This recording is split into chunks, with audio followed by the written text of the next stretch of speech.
Bismillahirrahmanirrahim. Assalamualaikum warahmatullahi wabarakatuh. Alhamdulillah wassalatu wassalamu ala Rasulillah wa ala alihi wa mawalah. Ma'bad. Alhamdulillah, bersyukur kepada Allah Subhanahu wa taala. Hari ini kita berjumpa lagi di acara Majelis Yas'alunaka Islam Solusi Kehidupan bersama Syekhuna Syekh Surahman Hidayat yang akan menjawab pertanyaan-pertanyaan yang masuk ke Majelis Yas'alunaka Islam Solusi Kehidupan. Yang mana edisi kali ini yaitu edisi ibadah, ya. Sudah banyak pertanyaan yang masuk, ya. Kami ucapkan jazakumullahu khairan katsir. Mudah-mudahan pertanyaan-pertanyaan menjadi asbab ilmu untuk kita bersama, ya. Pertanyaan yang pertama datang dari Bapak Umar, ya, yang menanyakan apa yang dimaksud dalam surat Al-Fat ayat 1 seperti itu. Bismillahirrahmanirrahim. Assalamualaikum warahmatullahi wabarakatuh. Allahumma salli ala Sayyidina Muhammadin wa ala alihi wa sahbihi ajma'in. Apa yang dimaksud dengan Al-Quran di surat Al-Fatah ayat 1 yang berbunyi a'udzu minasyaitonir rajim, inna fatahna laka fathan mubina. Barangkali yang maksud fathan mubina itu apa? Sesungguhnya kami telah memberikan kemenangan bagimu dengan fathan mubina, kemenangan yang gemilang. Yang nyata. Nah, yang dimaksud fathan mubina ini, ya, kalau melacak kitab-kitab tafsir, ada pendapat yang masyhur adalah Fathu Makkah. Ya. Tapi ada pendapat yang lain adalah Sulh Hudaybiyah, perjanjian Hudaybiyah. Dua-duanya tentu saja punya argumen. Ya. Perjanjian Hudaybiyah atau Sulh Hudaybiyah terjadi sebelum Fathu Makkah, ya kan. Setahun kemudian Fathu Makkah. Kenapa perjanjian Hudaybiyah disebut dengan kemenangan yang gemilang? Ya, karena dengan perjanjian Hudaybiyah ini ada kesepakatan dengan kaum musyrikin Quraisy, ya, selama beberapa tahun, 8 tahun untuk, ya, peletakan senjata, tidak ada peperangan. Nah, tentu ini dijadikan satu kesempatan yang bagus, ya, bagi Rasul SAW dan kaum muslimin untuk mengirimkan pesan-pesan dakwah. Maka dibuatlah surat-surat, ya, yang dikirimkan ke kepala-kepala negara di sekitar, ya, sampai 10 surat oleh delegasi, ya. Ini kesempatan, ya. Sebagian kecil, ya, langsung menerima, ya kan. Sebagian kecil juga menolak, bahkan merobek suratnya Rasul SAW dan membunuh delegasi utusannya, yaitu dari Kisra. Sedangkan yang lain, ya, menunggu, gitu kan. Ada yang mengirim hadiah begitu sebagai tanda bahwa, ya, damai, tapi tidak memeluk Islam, tapi tidak melangsungkan satu peperangan. Nah, jadi ada 3 kategori. Nah, tentu ini satu kesempatan, maka negara-negara yang, ya, tidak menolak, ya, seperti Mesir, ya, di situ Muqawqis, ya, dikirimlah para dai ke sana. Akhirnya Mesir, ya, masuk Islam sebagiannya tentu saja, dan rupanya kaum Koptik Mesir itu terkesan dengan kedatangan tentara Islam yang sangat ramah, sangat bagus. Ternyata tidak seperti yang diberitakan. Lagi-lagi kan itu korban fitnah, ya, berita. Selamanya, ya, dakwah Islam itu kan dicap begitu kan sebagai dengan informasi-informasi yang terbalik, ya, ketika kaum Nasoro Mesir itu melihat ya langsung betapa akhlak ya dari kaum muslimin, mereka tertarik ya. Bahkan pemukanya yaitu Muqawqis ya sebagai wakil dari Roma ya ingin berdialog dengan utusan itu dan dengan delegasi, maka terjadilah dialog. Sangat tertarik ya dengan jawaban-jawaban itu sampai Muqawqis mengatakan, anta hakimun ji'ta min indi hakim, engkau memang bijak, cerdik begitu kan, dan pasti yang mengirim surat ini ya orang yang ya hakim juga. Jadi itu satu kesempatan. Poinnya di sini dakwah Islam itu akan memanfaatkan situasi yang kondusif. Kondusivitas situasi itu perlu diupayakan untuk menyampaikan dakwah Islam, sosialisasi Islam. Sedangkan yang menolak dalam hal ini Kisra ya dan merobek-robek surat itu, kemudian Rasulullah mengatakan orang ini akan dirobek-robek kerajaannya seperti dia merobek-robek suratku ini. Dan betul ya dalam peperangan di mana pada masa Umar ibn Khattab ya jadi kalahkan Kisra Persia itu, dan ya dirobek-robek lah, artinya kerajaannya kalah, akhirnya banyak yang masuk Islam itu ya.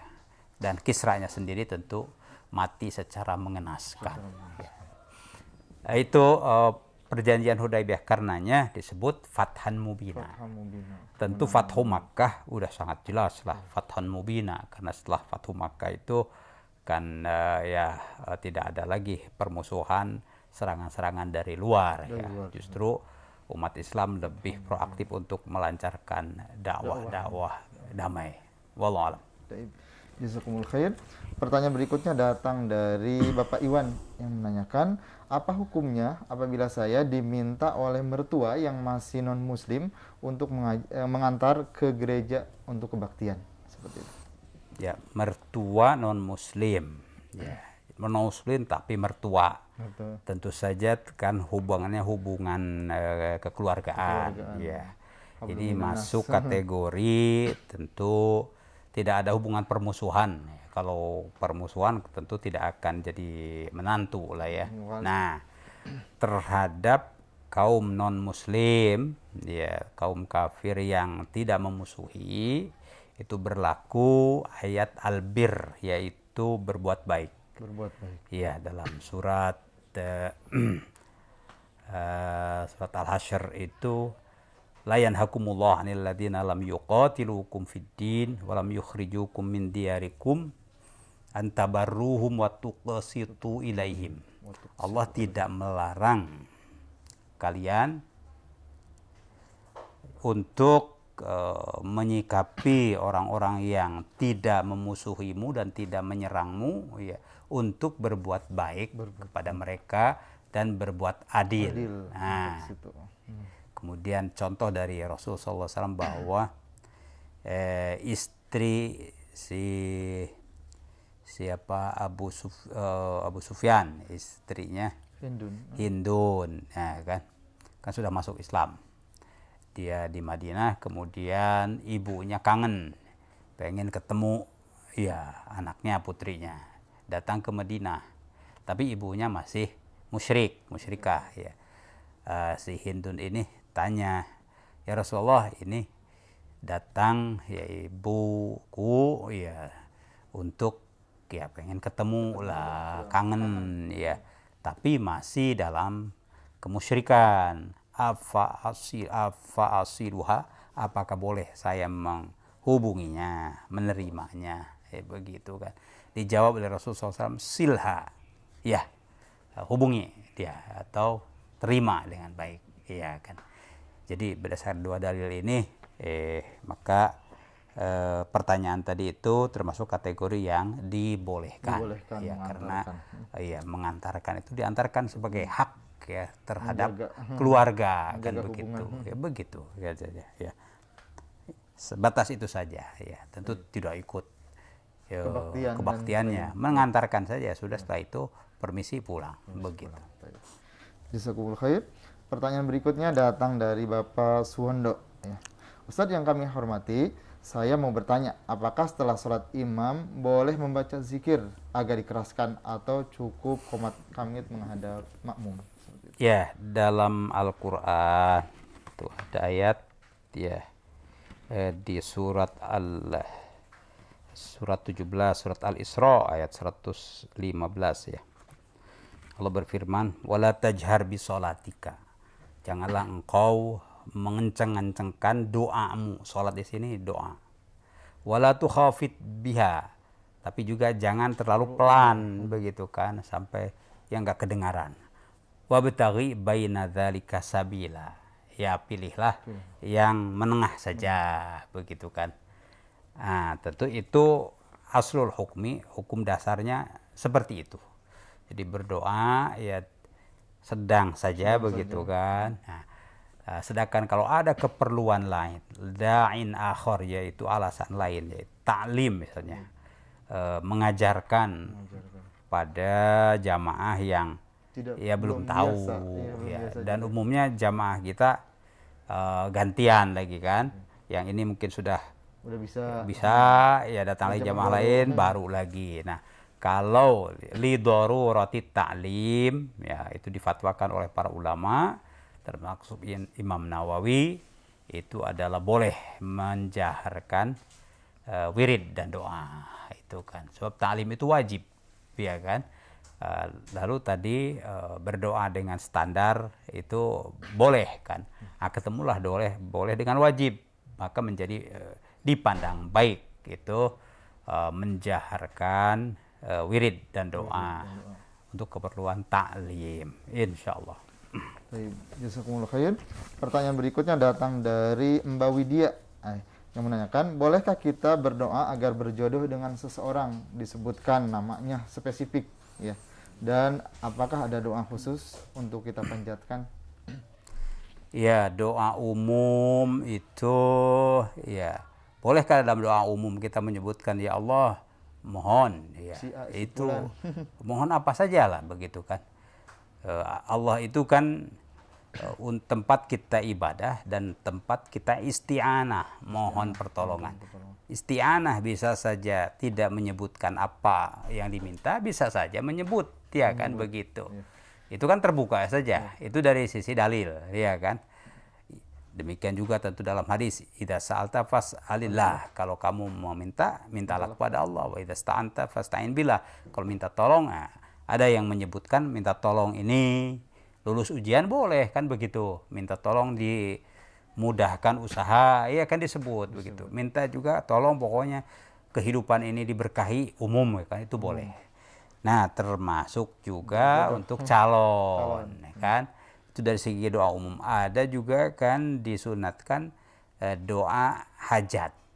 Kalau ada hajatnya khusus, para ulama itu ya bagus disebutkan saja begitu apa hajatnya kan begitu, yaitu untuk lebih memberikan semangat kekhusyuan kita ketika kekhusyuan kita, ijtihad kita di dalam berdoa ya Allah ini tolong ya si fulan ini misalnya ya supaya hatinya condong, mayil qalbahu, condongkan hatinya, qalbaha ya kalau perempuan kan boleh itu kan gitu. Ya, kalaupun tidak disimpan saja dalam hati, Allah kan Maha tahu siapa yang dimaksud, dia kan. Ya. Kalau ta'adduban sih ya bagusnya tidak udah sebutkan namanya. Ya, sebutkan saja dalam hati, ya Allah. Condongkanlah hati dia kepada kami, condongkanlah dan seterusnya. Begitu. Itu tentu saja Allahu a'lam, Allah Maha tahu. Ya, lebih luas lagi. Atau berikanlah yang lebih maslahat. Mungkin dia, mungkin yang lain kan begitu. Jadi itu ta'aduban itu dengan Allah ya jangan ditakyin seperti itu bagusnya. Ditakyin juga boleh. Lebih bagusnya tidak, lebih terbuka ya kan. Minta yang lebih maslahat misalnya, tentu Allah akan kirimkan yang lebih maslahat begitu ya, insya Allah. Dan juga kan ada sholat istikharah. Kalau sudah ada calon satu, itu malah boleh ketika istikharah. Ya Allah, in kana hadzal amr, kalau memilih si fulan ini kan khairan li fi dini wa ma'ashi, ini baik untuk agamaku, wa akibati amri, dan untuk akibat kehidupanku, maka mudahkanlah dan seterusnya. Tapi kalau ya tidak, maka ya palingkanlah dan gantilah dengan yang lebih baik, lebih bijaksana. Nah itu kan berarti dalam doa istikharah disebutkan, ya kan. Tapi disebutkan in kana hadzal amr, tidak juga terlalu spesifik. In kana habarnya kalau memilih ya tunangan atau apa, atau memilih jodoh kan lebih umum kan, lebih begitu umum, ya. Lebih khususnya kan si fulan itu kan lebih ahsannya sih tidak disebut si fulannya, tapi lebih umum saja, ya seperti doa istikharah itu. Wallahu a'lam.